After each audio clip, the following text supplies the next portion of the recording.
We're studying the book of Esther with Rashi, the book of Esther with Rashi. So here it says the book of Esther, Vahibi me Achashverosh, and it was in the days of Achashverosh. Who Achashverosh? He is Achashverosh. Hamelech me Hodu v'Akush, who ruled from Hodu to Kush. India. Well, we translate it as India and Kush. Some people say it's Ethiopia, but not everybody agrees with that.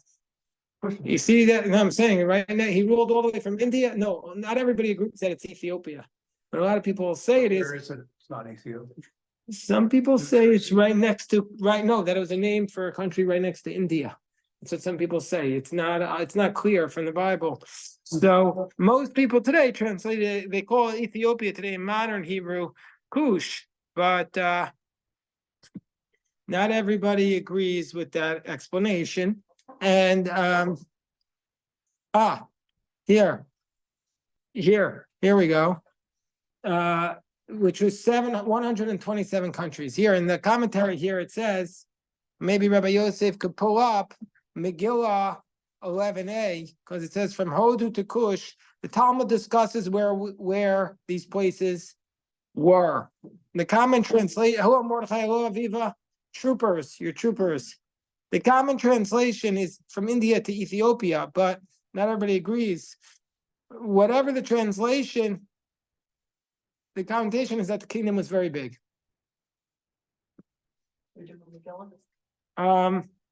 We're doing the book of Esther. It's on page, what page?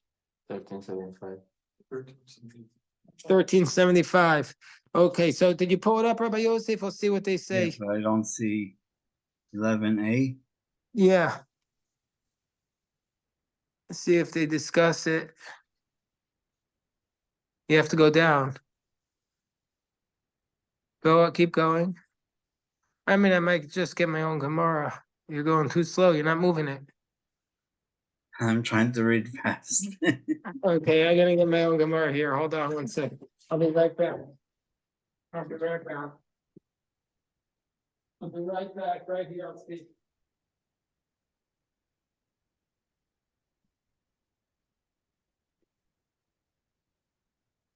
Here we go. Oh, yeah, it's a big page. That's why he's going slowly. Here, what does it mean? Because we got some pushback when I said maybe it's not Ethiopia. So we got some immediate pushback. So let's see here. Because Kush can be Rwanda.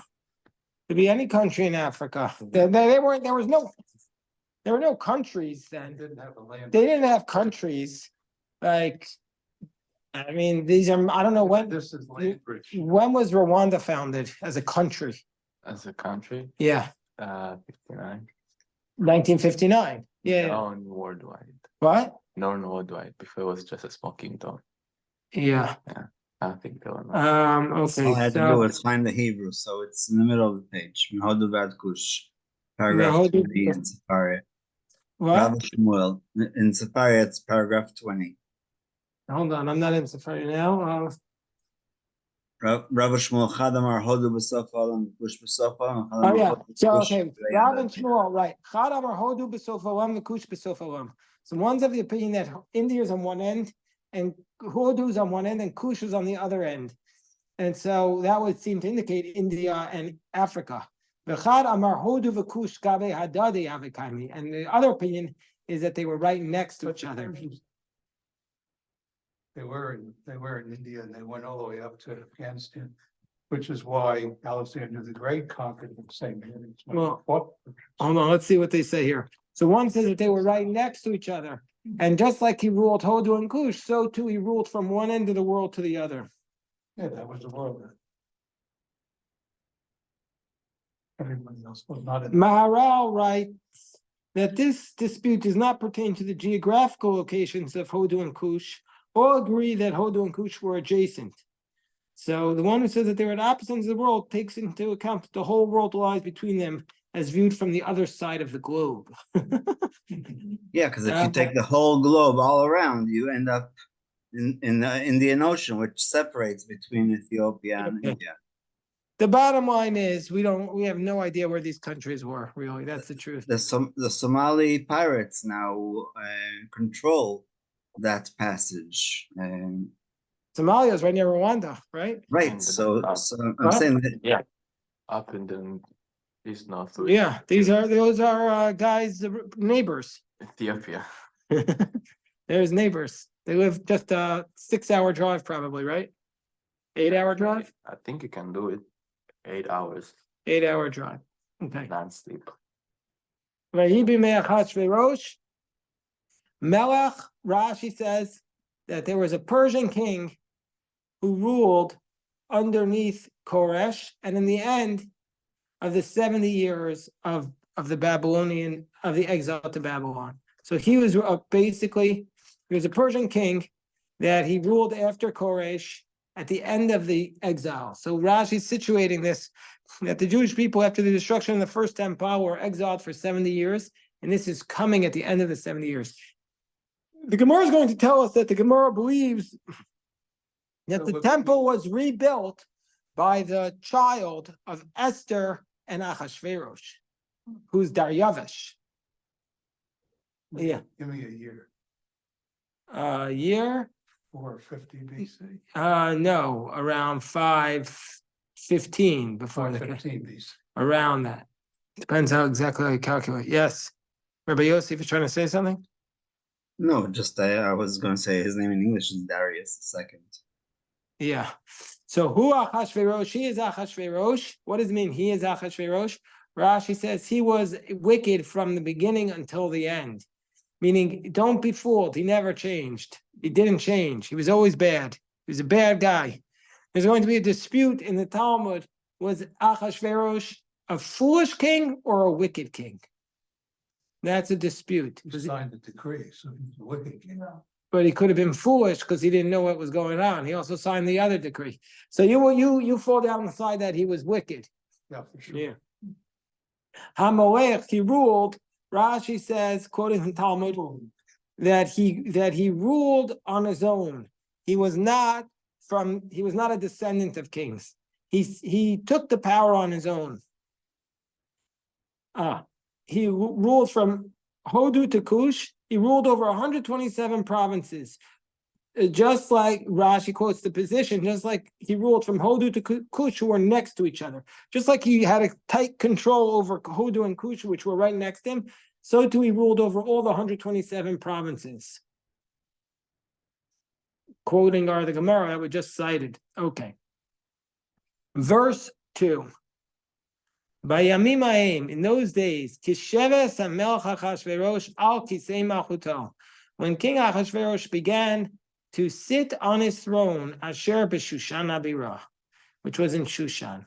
But it doesn't mean that he first started to sit, because he has already been sitting there for 2 years, as we'll see in the next verse. It was the 3rd year.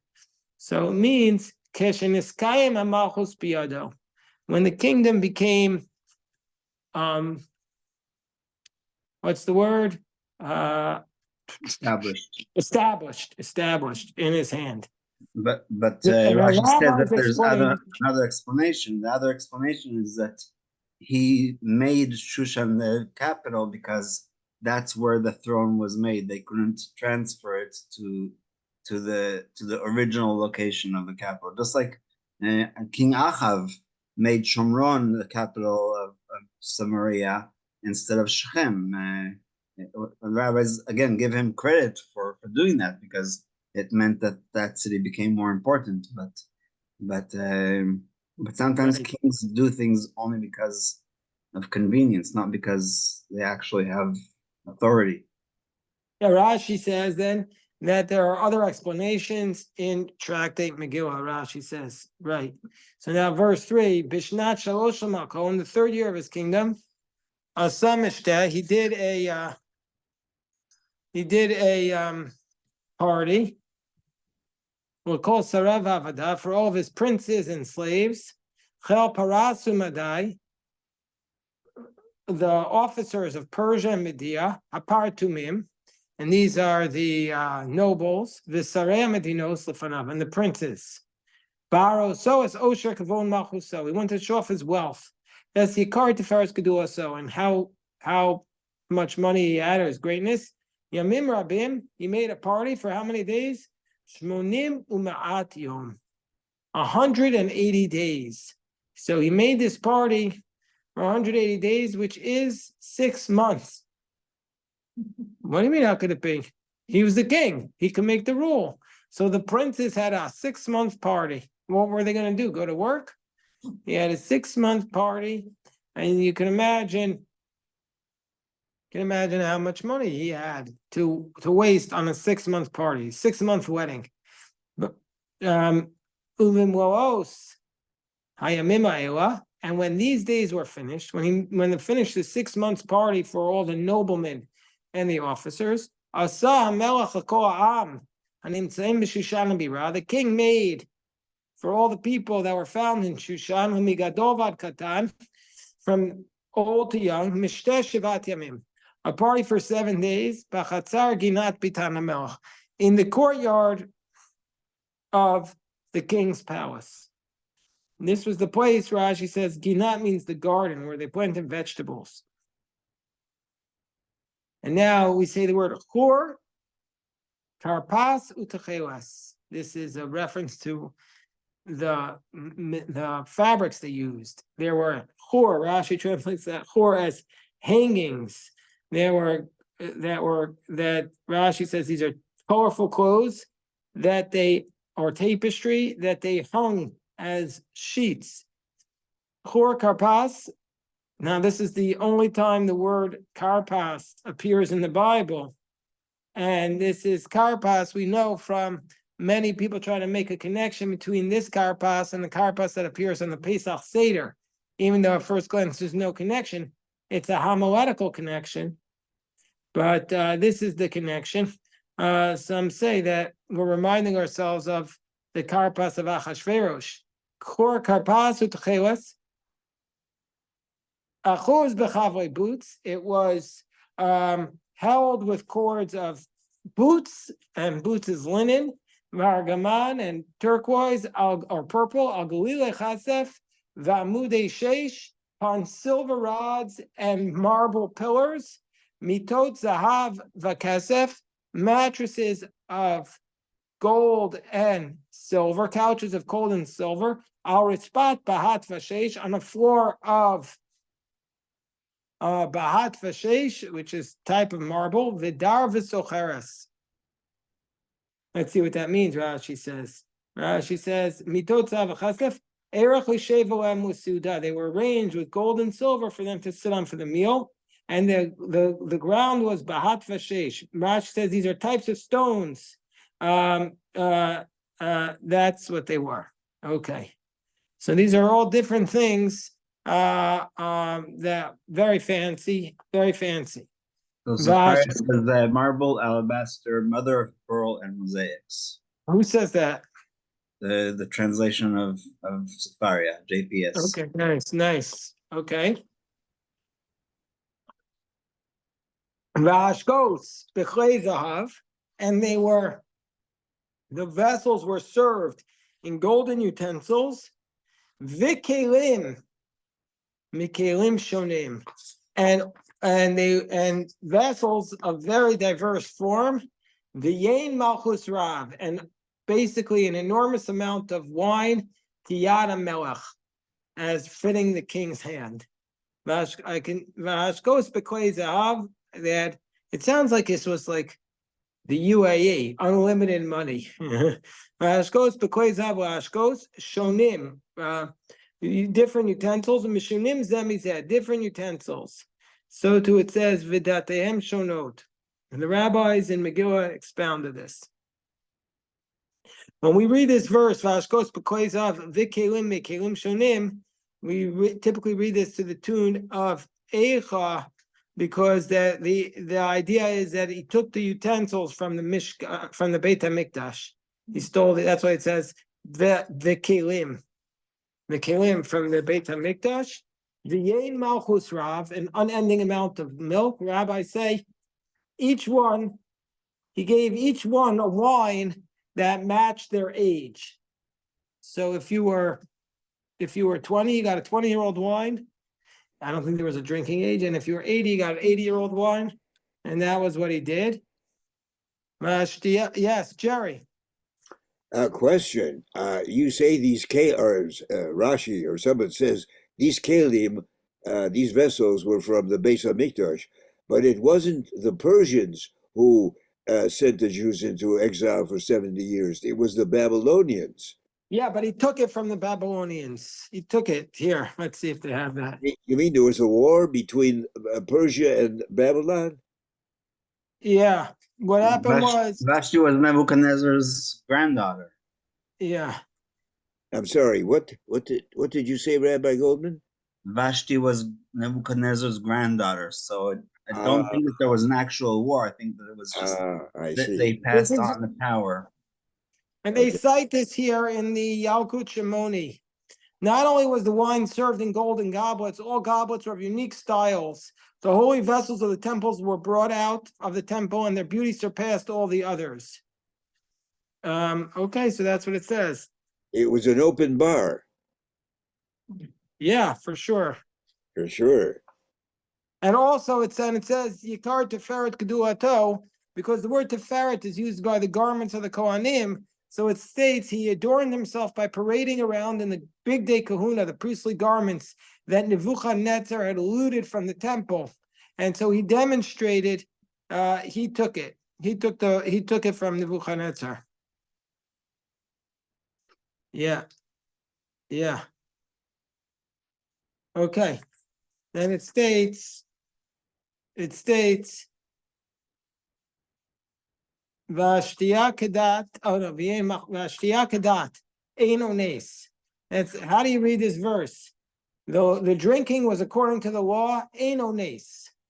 So they translate here in their translation as Eino Nes, without coercion. Another way to translate it as it could be Eino Nes. Hey. Did you bring Kobe? Not today. Oh man, we miss you, Kobe. So we're doing the book of Esther. It's at the end. What page is it, Steve? In English, 1374. 1374. So one way to translate it is Enones is without coercion, but the other way, I always felt like we should translate it as there were no laws about the drinking. Enones, that you could drink without, you don't have to worry about the consequences of your drinking. The behavior or Yeah. how much? Both, everything. There's a place without any laws. The only law was that there are no laws. That was the whole point. The only law was that there are no laws. And Rashi said because there are some meals that they force the people to drink from a large cup, and so there's some people can't drink it unless it's very hard. But here, there were no laws, no coercion. But that's how Rashi translates it. But I always felt it should be the opposite, that there was no limit to what you were allowed to drink, and there would be no consequences to your drinking. Yes, I see that two hands are up. First, let's go to Jerry and then to Rabbi Yosef. Yes, Jerry. Does any of the rabbis comment that with all this drinking going on, there were a lot of sexual connections, inappropriate connections? Well, it's a very big theme of the book of Esther, is the inappropriate sexual behavior. And also Esther herself, according to the text, was engaged in, according to the text, she was with Achashverosh. But the Talmud says, and in fact, the Talmud says she went straight from Achashverosh to Mordechai and then back again. And we discussed this afternoon that one theory is that it wasn't really Esther, it was a demon that she was passing off as herself. Yes, Rabbi Yosef. I was just going to say that from my experience, there's a gigantic base here called Base Gagetown. And once a year before Christmas, I think, they are forced to sit at a meal and drink, and they're not allowed to get up from their seats for 3 hours. And so this idea of no restrictions should also include the idea of, you're free to go whenever you want, as opposed to being forced to sit and it's It sounds like a Shabbos service. It's 3 hours. You can't leave. But you're allowed to go to the bathroom in the Okay. Jewish Okay. tradition, right? So Right. Okay. The drinking was Ein Ones, Kikeni Sada Melech, because that's what the king established. I'll call Rav Beiso for every leader of the house. Latson Kirtzon Ish V'ish. Everybody could do whatever they wanted. That fits within my explanation. Rashi says on all heads of the house, on all the princes of each meal, the baker, the ones who are in charge, the minister of baking, of butcher, and drinking. Okay. Now the next verse happens like this. Gam Vashti Amalka, also Queen Vashti. Asta Mishten Hashem. I should say right here, Vashti has become a symbol of feminism. I'm sure people will know about this. You know, Vashti has become a symbol of feminism. Yeah, because she stood up to Achashverosh. Since she had all those trembles. That's the Midrash, but according to the text, Vashti, if you look up feminist Vashti, she's a symbol of standing up to the Me Too movement, because she stood up to Achashverosh. The rabbis don't paint her like that. The rabbis paint her in a very unflattering light. The rabbis say she was cruel and wicked, but the Really make like Jewish girls work on Shabbos. that's what the Gemara says, but the text doesn't say that. Text doesn't tell us any indication. Text just says also Vashti made her own party. So that's a little bit of like, okay, Achashverosh making his party, I'll make my party. Based on Malchus Hashem Achashverosh, she also made her party. And it doesn't tell us why she did it, except if she wants to show like, nobody's pushing me around, I'm my alternative source of power. And then it says Bayom HaShvi'i on the 7th day. So maybe that's the source for the Midrash that she made them work on Shabbos. Ketov lev hamelch b'yayin, like when the king was full of wine. Amar, he said, L'mahuma bizasach arbona bigsa vakta zeser karkas shiva sasarisim. He said to the 7, basically assistants,Amishartim Pnei HaMelech Achashverosh. She said to the 7 assistants, and these are the king's 7 advisors. These are like the people they used to have, you know, like you see the people used to be in the former Soviet Union. You see all these people standing there, they all look the same. That's like these 7 advisors. He said, tell them to bring Vashti, Queen Vashti, before the king, Beketer Malchus, with the crown of the kingdom, Laro Tamim Vasarim, at Yafia ki tovat marahi, to show the people and the princess her beauty, because she was very beautiful. The Talmud tells us only wearing her crown. He just wanted her just wear her crown and nothing else. He's trying to humiliate her. But that's the Talmud's reading, because the text just says he just wants her to come. It doesn't say anything about only wearing her crown. By the way, I'm going to pause this for a second. I'm going to tell you my theory.